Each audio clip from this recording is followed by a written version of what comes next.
नमस्कार। समय संवाद में आपका स्वागत है। मैं हूं सर्वेश कुमार सिंह। भारतीय जनता पार्टी और केंद्र सरकार के सामने कोई ना कोई ऐसी समस्या आ जाती है जिससे एक विरोधी विमर्श खड़ा हो जाता है या गढ़ दिया जाता है। ऐसी ही समस्या अभी हाल में ही आई। 17 अगस्त को एक विज्ञापन जारी हुआ जिसमें जो कि संघ लोक सेवा आयोग ने जारी किया, जिसमें 24 केंद्रीय विभागों में सचिव, उपसचिव, संयुक्त सचिव और कई विभागों में निदेशकों के पद पर लेटरल एंट्री यानी कि सीधी भर्ती के लिए विज्ञापन जारी हुआ।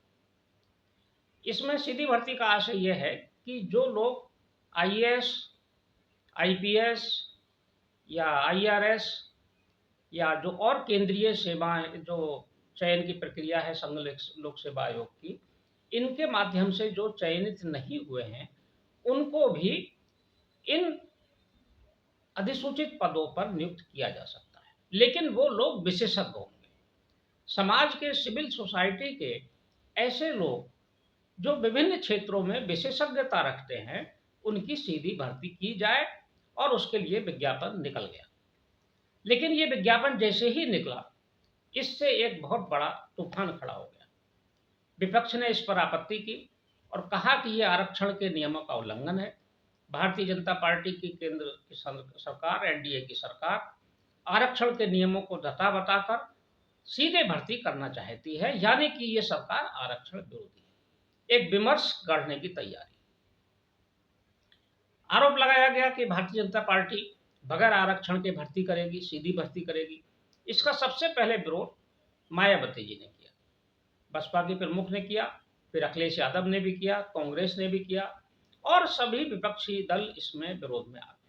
यहां तक कि भारतीय जनता पार्टी के सहयोगी दलों ने भी इस पर आपत्ति की, जिसमें चिराग पासवान, लोक जनशक्ति पार्टी के नेता, सबसे प्रमुख है।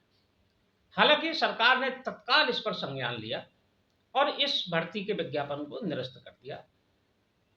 कार्मिक मंत्री डॉक्टर जितेंद्र सिंह ने एक पत्र लिखा संघ लोक सेवा आयोग को और कहा कि इस विज्ञापन को तत्काल रोका जाए और जो भर्ती है वो प्रधानमंत्री की मंशा के अनुरूप आरक्षण और सामाजिक न्याय के सिद्धांत को बांधते हुए की जाए। यानी कि भारतीय जनता पार्टी बैकफुट पर आ गई और भारतीय जनता पार्टी की केंद्र सरकार ने इस विज्ञापन को तुरंत जारी कर दिया। लेकिन सवाल यह है कि ऐसे विज्ञापन या ऐसे निर्णय करता कौन है?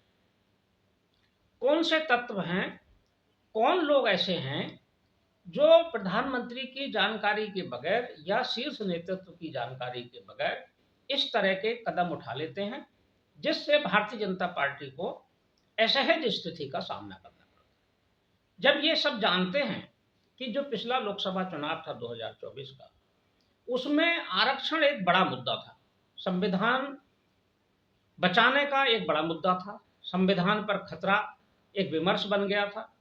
ये विमर्श बना दिया था विपक्ष ने, इंडिया गठबंधन ने, कि भारतीय जनता पार्टी सरकार में आएगी तो संविधान बदल देगी और आरक्षण खत्म कर देगी। उसके बाद सरकार में आते ही लेटरल एंट्री की घोषणा कैसे हो गई? क्या ये सरकार की जानकारी के बगैर हो गई? अगर सरकार की जानकारी के बगैर हुई तो गंभीर मामला है, और अगर सरकार की जानकारी में हुई तब फिर सरकार को सूझबूझ से पर्चे देना चाहिए था। सरकार को ये तो समझ में होगा ही कि इसका क्या परिणाम हो सकता है, लेकिन सरकार ने समय रहते इस पर कदम पीछे खींच लिए। हालांकि जो लेटरल एंट्री है ये कोई नई बात नहीं है, इसकी जनक और जन्मदाता कांग्रेस ही है। कांग्रेस की सरकारों ने लेटरल एंट्री करके लोगों को सचिव बनाया, केंद्र में सचिव बनाया, जो वरिष्ठ पद होता है केंद्र की सरकार में विभागों में, और तमाम ऐसे निदेशकों के पद पर बैठाया है जो आईएएस नहीं थे या जो आईपीएस नहीं थे या जो विदेश सेवा के नहीं थे। ऐसे अनेक लोगों की भर्ती कांग्रेस ने शुरू की। वो जवाहरलाल नेहरू की सरकार से ही शुरू हो गई थी और इंदिरा गांधी की सरकार में भी रही, और वो भर्ती भाजपा कांग्रेस की सभी सरकार, चाहे राजीव गांधी की सरकार हो चाहे पीवी नरसिंह राव की रहे, उसमें भी रही। हमारे जो देश के प्रधानमंत्री रहे डॉक्टर मनमोहन सिंह, ये आईएएस नहीं थे, इन्होंने आईएएस की परीक्षा उत्तीर्ण नहीं की, लेकिन ये आईएएस के पदों पर नियुक्त रहे। Doctor Manmohan Singh reserve bank के गवर्नर रहे। मनमोहन सिंह इंदिरा गांधी की सरकार में वित्त सचिव भी बनाए गए थे। उसके अलावा वो सलाहकार भी रहे और बाद में वित्त मंत्री बने, प्रधानमंत्री भी बने। ऐसे बहुत सारे नाम हैं जो लेटरल एंट्री के माध्यम से सरकारों में आए कांग्रेस के समय में। प्रसार भारती में तो तमाम लोगों की नियुक्ति लेटरल एंट्री के माध्यम से ही कांग्रेस करती थी।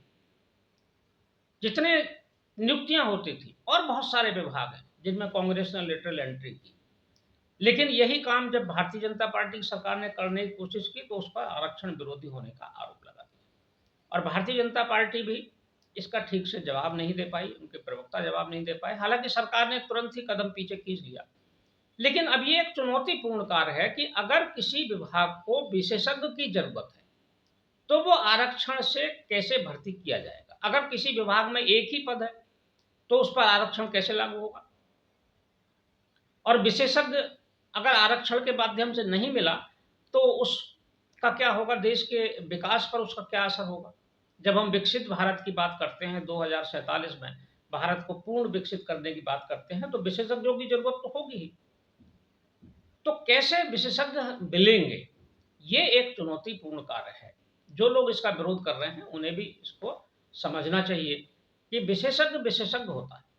अगर कहीं साइंटिस्ट की जरूरत है, अगर कहीं शिक्षा के क्षेत्र में विशेषज्ञ की जरूरत है तो अगर ठीक है आरक्षण से अगर भरा जा सकता है, ठीक है। अगर आरक्षण के माध्यम से उस योग्यता का व्यक्ति नहीं आ पाता है किसी कारण से या तात्कालिक रूप से उपलब्ध नहीं होता है तो क्या उस पद को खाली रखा जाएगा, उसे कैसे भरा जाएगा।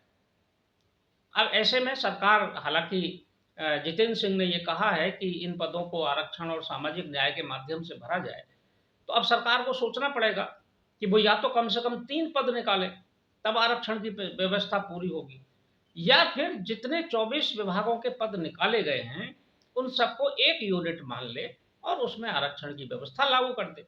तो कुछ विभागों के पद आरक्षण से भरे जाएंगे, कुछ अनारक्षित होंगे।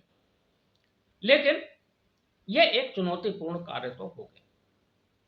हालांकि जो सरकारी विभाग हैं उनमें जो आते हैं अधिकारी वो पूर्णकालिक अधिकारी होते हैं। ये जो नियुक्तियां हो रही थी ये ना तो पूर्णकालिक थी, ना ही इनको सरकारी सेवक के रूप में वो मान्यता मिलने वाली थी। ये एक सहायक के रूप में या सरकार की समयबद्ध समय सीमा के लिए ये लोग नियुक्त किए जा रहे थे और ऐसी नियुक्तियां पहले होती रही हैं और वो सफल भी रही हैं।